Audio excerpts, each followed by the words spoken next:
So top of the hour, let's get you the war updates, what we are picking up and all the developments that have happened in the last 24 hours. So late at night, what we are told that the Iranian Foreign Minister Abbas Araghchi arrived in Islamabad for talks.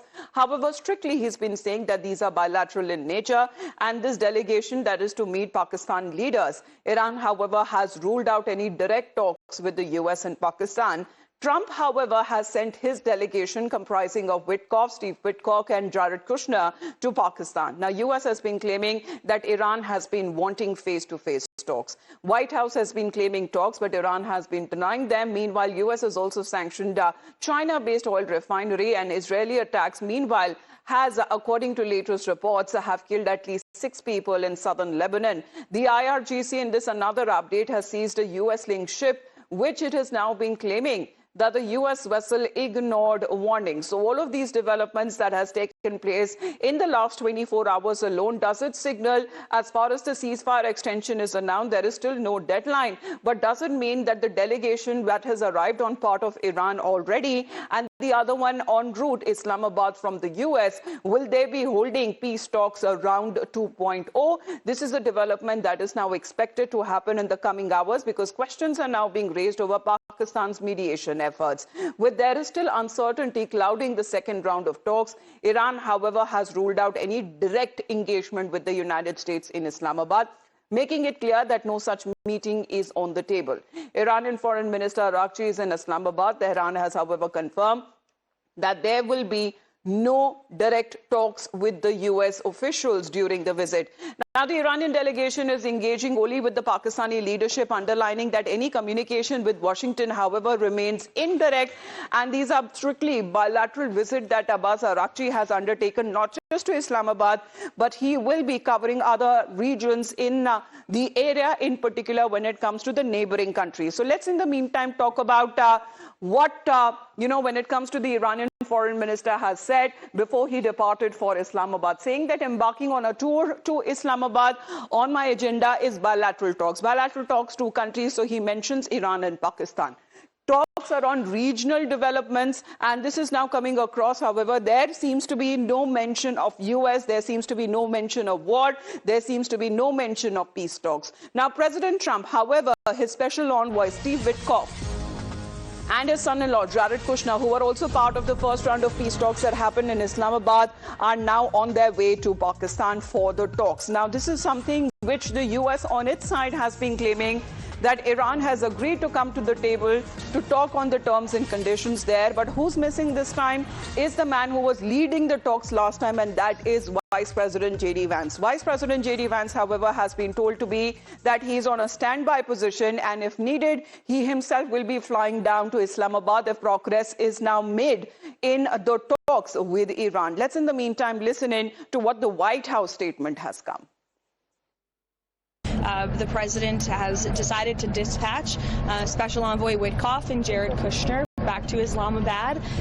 The Iranians want to talk. They want to talk in person. And so the president is, as I've said many, many times to all of you, always willing to give diplomacy a chance. So Steve and Jared will be heading to Pakistan tomorrow to hear the Iranians out. We hope progress will be made, and we hope that positive developments will come from this meeting, and we will see. And the president, the vice president, the secretary of state will be waiting here in the United States for updates, and the vice president, I understand, is on standby and will be willing to dispatch to Pakistan if we feel it's a necessary use of his time. So when we talk about the first round of talks, it failed. The talks that continued for over 20 hours. There was a 70-member strong delegation from the Iranian side. Then the US delegation led by J.D. Vance, Jared Kushner and Steve Witkoff. However, J.D. Vance currently is not part of the US delegation, which is on its way to Iran. So Iran has been, however, ruling out that there is going to be any direct talks with the US officials in Pakistan. However, on part of the United States, it says that this is Iran, which has been wanting to sort out when it comes to the peace terms and conditions on the table. And that is why no direct talks will happen. But Tehran has been confirming as far as this engagement is concerned, because the Iranian delegation has only been meeting with the Pakistani leaders only. However, Trump has been insisting that all of the leaders who are heading to Pakistan, there is going to be a diplomatic push on the call of Iran and saying that talks are possible, because the ground reality is that Tehran, however, has rejected any direct meet. But President Trump has said that he is in no rush, he is in no hurry till the time a ceasefire is reached. Otherwise, he is in no hurry to end the war. Now, as far as Vice President J.D. Vance is concerned, he's said to be on a standby mode. If there is any progress that happens in Islamabad, now what is being said, then the Vice President may fly down himself to Islamabad, depending on the talks and the progress there, because the first round failed. And while he was departing Islamabad, he had mentioned that they had kept the best offer, possible offer in front of Iran. If they accept it, good. If they don't, then there would be consequences. And the consequences was the naval blockade that was imposed beyond the Strait of Hormuz. So let's connect with Mayank on this. Mayank, good morning. Do we actually call this Islamabad peace talks 2.0? Srinjoy is also connected with us live. Good morning to you as well, Srinjoy. Mayank, to you first. Yeah, whatever is happening for good, actually. And such high delegation, whichever from both sides, actually, except for the absence of J.D. Vance, who had been leading the delegation last time from the U.S. side, it is going to be important delegation. Both sides will be present in the vicinity, which in a way, and as the word indirectly or directly has been used, I mean, nobody stops them from indirectly talking to both sides. But let me remind, last week's visit from the Pakistan side, which was led by Field Marshal Asif Munir, he had led an important delegation carrying the messages from the US side. So in this case also, Pakistan is there, which is mediating between the two sides. So whatever the notes will be exchanged with the kind of conditions and situations which is palatable to one side, or which might bring both sides in between to a common agreement, will be there. So depending on that only, as you have already brought out and summarized well, is that Vice President J.D. Vance is ready and is on standby to fly to Pakistan. So whatever it is important, because both sides will be in the vicinity and they'll be exchanging notes, if not directly. That's what the point I'm trying to signify, because in terms of diplomacy, even the languages which come out and the words which are used, they have so many strands in that. In this case, direct word is being used, and it cannot be a coincidence, right? Because if Iran wants to engage in strictly bilateral talks with Pakistan and with other countries in its neighborhood, then it cannot be a coincidence that the US team would also be, departing for Islamabad. For what possible reason, if there are no direct talks that are happening with Iran? But let's in the meantime talk about, when it comes to the contentious Strait of Hormuz issue is concerned, there are reports coming in that the IRGC has now seized a US-linked ship. Now, this is the other way around that seems to be happening in the waters there. And this is a claim that has now come in, saying that the vessel ignored warnings and the vessel violated maritime rules. So Iran has now been claiming that US military link and the tensions that rise in the Gulf waters and this escalation that is now being witnessed in the Strait of Hormuz. So as far as Srinjoy, now is it working the other way around? There are Iranian-linked vessels that has been seized on part of the US military, which has been talking about certain violations in previously sanctioned Iranian ships. Now a US vessel is also now being seized by the IRGC. What does it mean? Well, it means wrong timing to start with. Here are Iranians in Pakistan. Here are Americans in Pakistan. Now they are claiming that we will not talk directly. We will not be face to face with each other. But that's what people say, because at this time things are so sensitive. It doesn't really matter whether they'll be face to face or not, as long as there are talks, as long as there are discussions, even if the Pakistanis are intermediaries. That's the point, that people are talking. And yet, at this point, just before the talks, you have Americans seizing Iranian vessels and Iranians seizing American vessels. Now that doesn't create an ideal background for talks.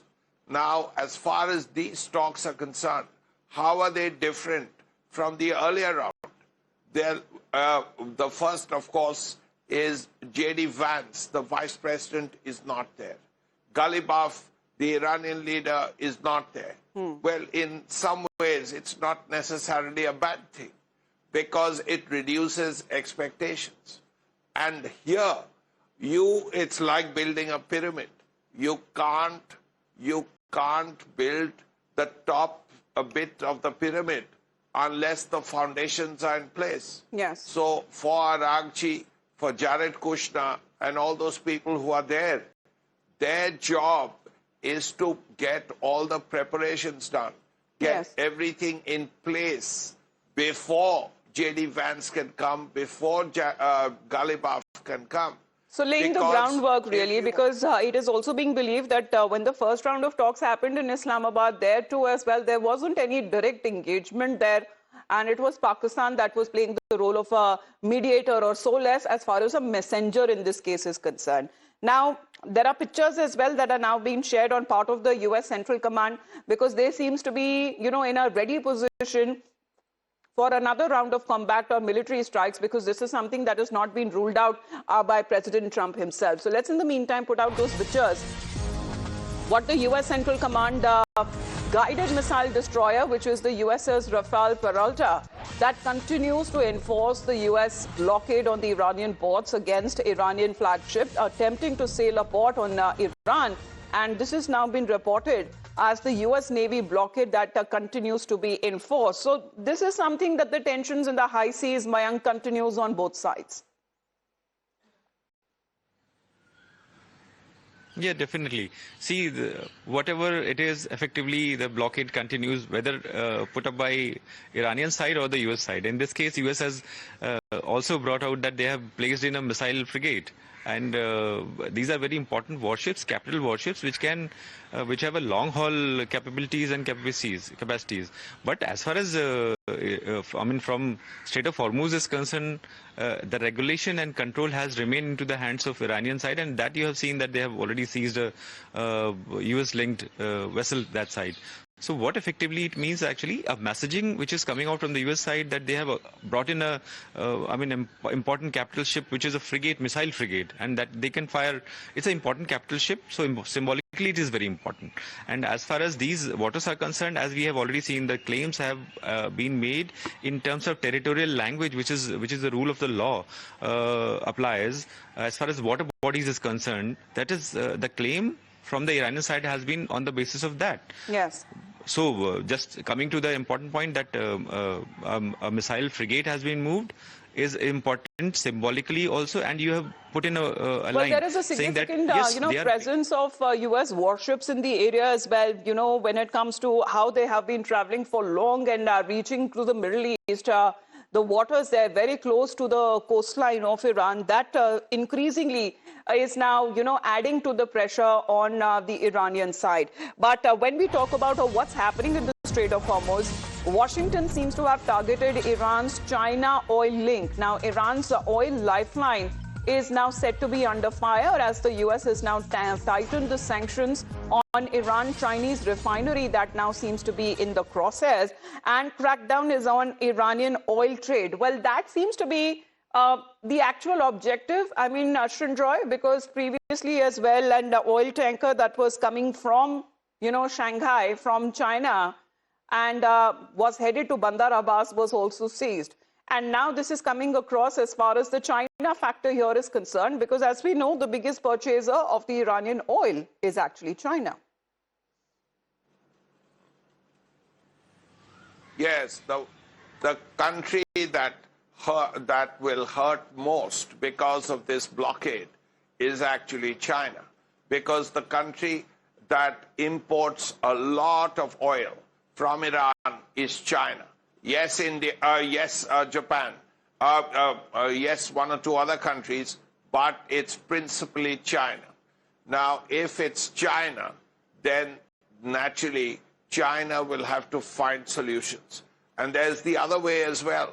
The Chinese they are the factory of the world, and they export a lot of manufactured goods to Iran. And these goods are not going through as well. So the one affected party, the one is China. How China will deal with it, because their interests are being hurt, is something we'll have to see. We know that China can reach out to the Americans. The Chinese can make a point very strongly. how But they will could there do be it, Chinese what they interests will that do. could be involved as far as in the peace talks that are now being initiated on part of Islamabad? Because that remains to be seen, because there are no direct engagements, so to speak, as far as the statements have been coming in. Then what other could be the possible reason for, the US team, the delegation that has already departed and is en route Islamabad? So we'll be tracking all of those developments live. Thank you in the meantime, Mayank and Shinjoy, for joining us here on the broadcast.